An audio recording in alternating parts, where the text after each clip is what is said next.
Right. One of the nicest things that can happen when you have a fish tank like this one is the days when you buy new fish. And today's one of those days. I've got two new males for the females that I've got, but last time I bought one male and made a big mistake, put him immediately with the females, which are much bigger, and they basically bullied him. And he didn't survive that bullying, unfortunately, which is a silly mistake of mine, but this time it's going to be different. These are going to grow up to full size, and there's 2 of them and 3 females, which rather changes the odds for these guys. Yeah, obviously it wasn't water, it wasn't diet, because those 3 females in the other tank, I'll show you in a minute, are same size as ever. But what I also got today was a new, there's the other new male. I got a new Crebensis, so down there, that's where they've gone. Existing male Crebensis and the new female are practically immediately in love with each other. They're from completely different stock. Oh, here they are. Right, so there's the male's completely gone dark. He's following, he's keeping close to this one, although not entirely close, because what he's also starting to do, where is my lens on this camera? Just to be able to, there we are. This is the new one, which is female.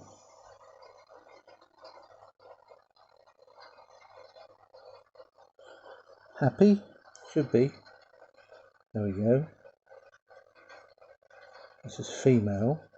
And the one which is actually deeper bodied because it's better fed is the male. And the male's gone off to pick fights with everything that comes along now. Changed completely, was a very peaceable fish. Now he's starting to pick fights with everything that happens because he knows he's got a female. So he's going to have to find a way of selecting one of the various hidey holes I've made for him in this tank. There are coconuts and things around, there's one there. Select a place to do the deed, and they're very small still, but you can see they're sexually immature because they're already behaving that way.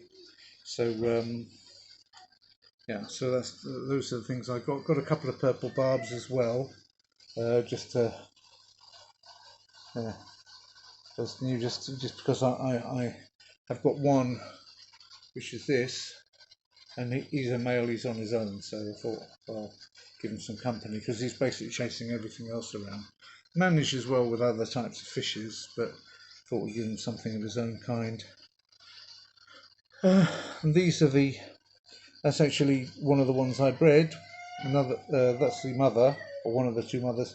One of my mothers actually did die. I think chased about too much by the male. There's the father, the male. And there's another one of the females I bred. So one of the females I bred that I've kept. Of course, I kept that smaller one because I just couldn't catch it the day that I took him to the shop. But that's the smaller one. It's not one of the. That's one of the runtier ones of the litter. That one's too small normally, but is well shaped up. Whereas if I show you the other tank, you'll see first of all much larger paradise fish. See, sorry, there's a bit of algae on the side. I haven't cleaned it. So there's a much bigger female paradise fish, and this is another one of the blue gouramis I've bred. That's the one I've shown you before with the hole in the bottom. That's why I haven't given to the shop, because it's, you would say faulty. The only one out of the litter that was actually faulty.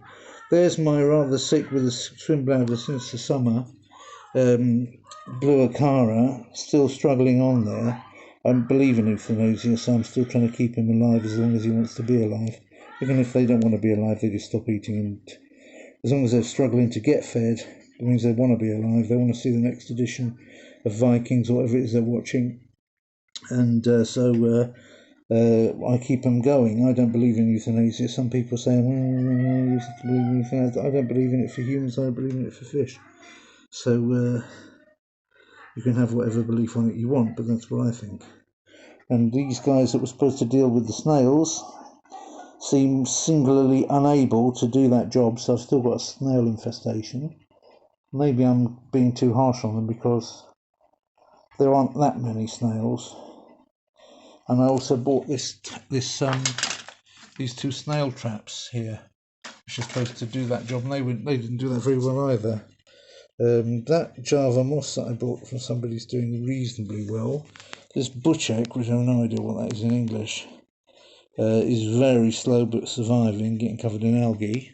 Whereas what also I got was some linobium, I think is the name of it.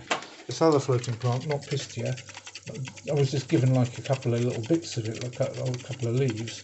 So I've already got about 10 times more than I was given. That was given free along when I bought those other things. So that's come as a little gift. Yeah, that looks like a dead ladybird.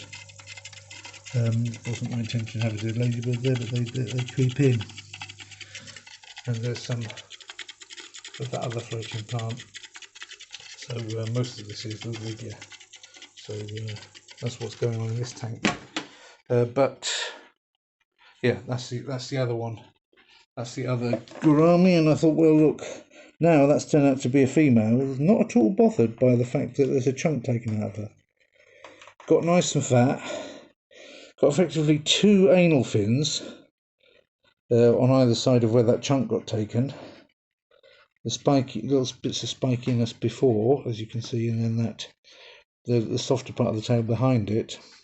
So the eggs could come out in front of obviously they would come out before the anal fins, so they will come out presumably in a place which isn't scathed. There's obviously, she is making eggs. Presumably she'll want to be rid of them. I don't want to cross her back to the father, but breeding somehow might be quite interesting to see whether that was a genetic fault, or simply a mechanical fault, and all the offspring come out normally. That would be. I'm seriously, curious as what would be the outcome, but at the same time worried about the ethics of that. So you tell me what you think in the comments. So that's sorry about the algae. But you can see there's 3 big female paradise fish. There's 1, 2, and the third is just behind those plants. And so those 2 male paradise fish that I got, they've got to be grown up to something like that size, because the one I got before was still at the size.